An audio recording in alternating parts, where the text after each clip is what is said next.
Good morning, everyone. This is Ain't Nobody Squeaky Clean. And as always, I appreciate you for joining the podcast. Hope you guys have had a great start to your week. Today, we're talking about something a lot more real than motivational quotes, fake positivity, or social media highlights. We're talking about rock bottom, that place where life feels heavy every single day,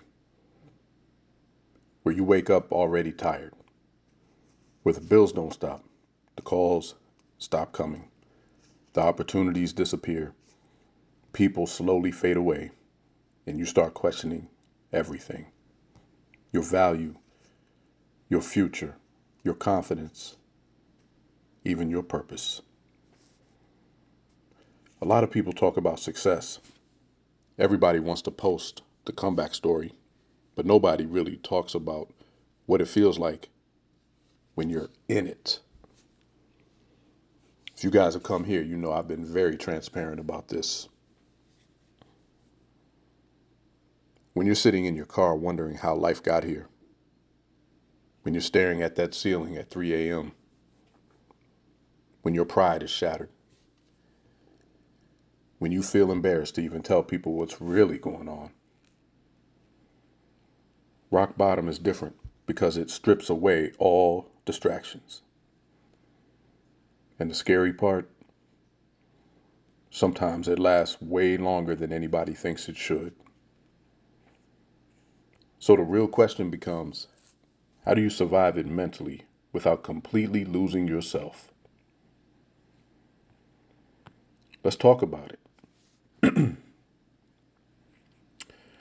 One of the worst things you can do at rock bottom is compare your life to everyone else's highlight reel. Because while you're trying to survive, social media makes it look like everybody else is winning. I've talked about this many times. You go on social media, you see the promotions, vacations, the new houses, the perfect relationships. They don't exist, but you see them. The big announcements, blessed and highly favored. Meanwhile, you're just trying to figure out how to make it to lunchtime. That comparison, that can destroy you mentally. Because now you're not only dealing with your actual problems, you're also carrying shame. And shame is heavy. Listen carefully. Your life is not over because your season changed. A bad chapter does not mean you're a bad person. Sometimes life just hits people differently. Sometimes the timing is brutal. Sometimes layoffs happen. Divorce happens. Health problems happen. Depression, it happens. Businesses fail. Dreams stall out. This doesn't mean that you're worthless. It just makes you human. One painful thing about rock bottom, you will find out who actually cares. When life is going good, everybody's around, celebrating, hanging out, patting you on your back, boosting you up, encouraging you to keep moving forward. I always knew you could do it. You know, all the accolades, everybody is just in your corner. But when things fall apart, silence. People will scatter. And that hurts. People that you helped, they'll disappear. People that you supported, vanish. Some people who said, I got you, suddenly become ghosts. And honestly, man, that part, it changes you. But there's another side to it as well. Rock bottom also reveals the real ones in your life. The people who check on you without wanting something. The people who answer the phone. the people who help you keep your dignity intact, the people who slide you a couple of dollars when they know you are going through it.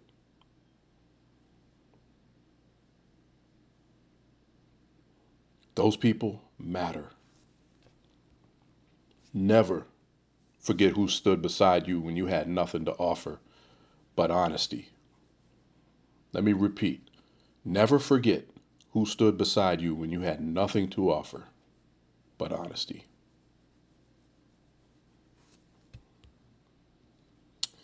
A lot of people hit rock bottom because their identity was tied to one thing: their job, money, title, relationship, their athletic career, their business, or their status. And once that thing disappeared, they didn't know who they were anymore. And that is so, so dangerous. Because if your identity is built only on external success, life can take it away overnight. You have to learn the difference between what I do and who I am. You may lose money, but that doesn't erase your intelligence. You may lose a position, but that does not erase your experience. You may lose momentum, but that doesn't erase your value. Sometimes rock bottom forces you to rebuild your identity from the inside out. And honestly, that rebuild can create the strongest version of you yet.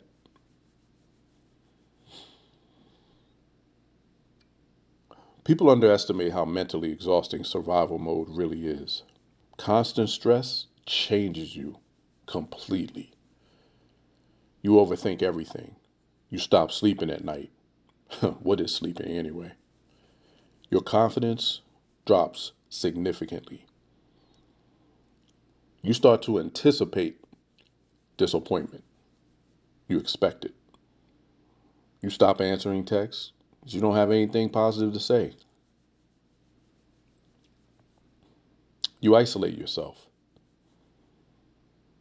Because after enough setbacks, your brain starts preparing you for more pain. And that's real.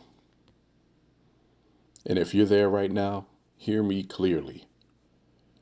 You are not weak for struggling. Life pressure affects people, especially when you've been carrying it quietly for so long. Strength isn't always dominating life. Sometimes it's just refusing to quit. Sometimes literally it's just getting out of bed when your mind is screaming, stay in here. What's the point? Sometimes strength is applying again after rejection number 300.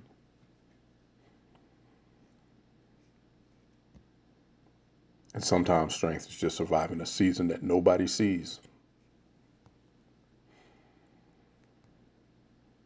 At rock bottom, motivation, that comes and goes. Discipline matters more, and that's in all aspects of life. Routine matters more. Tiny wins matter more.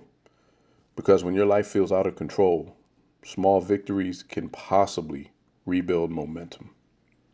Making your bed, going for a walk, sending one email, applying for one opportunity, working out for 20 minutes, creating content, create a podcast like I've done, learning a new skill, praying, reading, taking care of your body.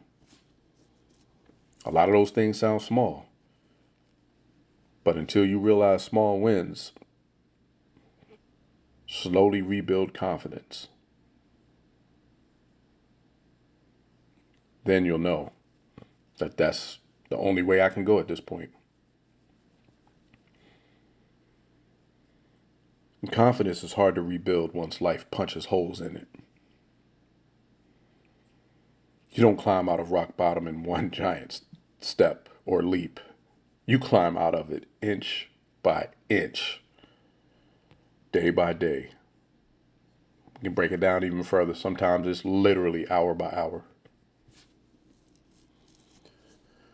The dangerous part of rock bottom is when hopelessness becomes comfort, when you stop believing that things can change.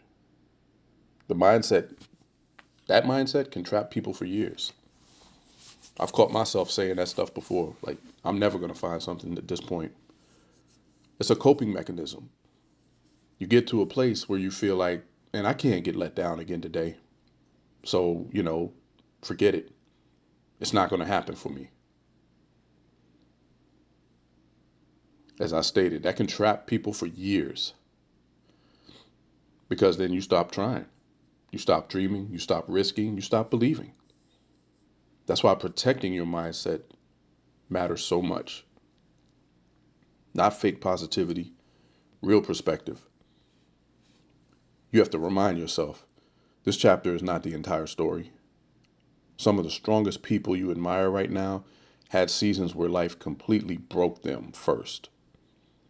What makes people dangerous later is often what they survived earlier. Pain can either bury you or build depth inside of you. So if you're at rock bottom right now, I want you to understand something. Your current situation is not your final identity. You are not just your worst season. You are not just your losses. You are not just your setbacks. You are not the the ghosted individual that you feel like you are at this point because nobody's responding to you. And no, this is not going to change overnight. But as long as you're still breathing, there's still a possibility. And sometimes surviving the storm is the victory for now. Keep going, keep building, keep showing up. One day people may only see the comeback, but you will remember the nights you survived silently. And honestly, that's where real strength is built.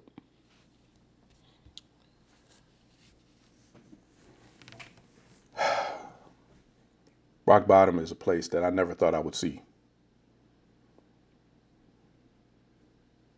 Never.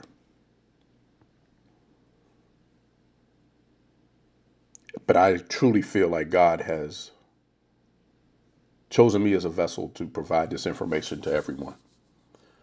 People have always gravitated towards me. They love hearing what I have to talk about. So he uses me to do such. Ain't nobody squeaky clean, right? So sometimes we're going to talk about some great things and sometimes we're going to talk about some not so great things. Because no one's perfect. And we go through trials and tribulations just like we go through wins and successes.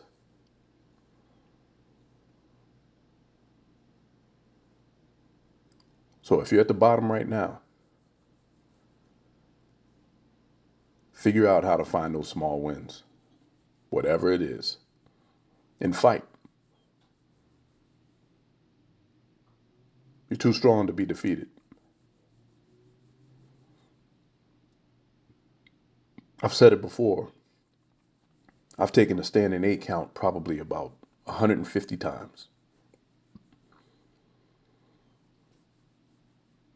But then I'll show the ref my gloves and say I'm ready to go and step right back in there. Will I take another standing 8? Possibly.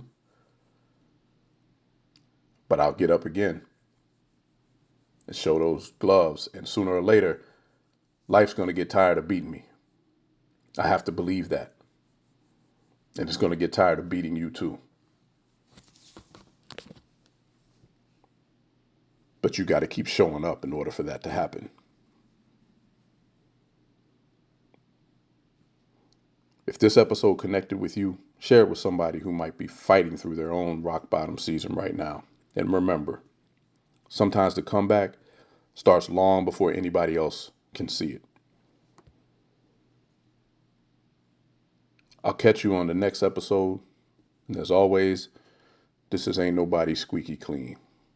And until next time, I hope you have a blessed day and a blessed week. Take care.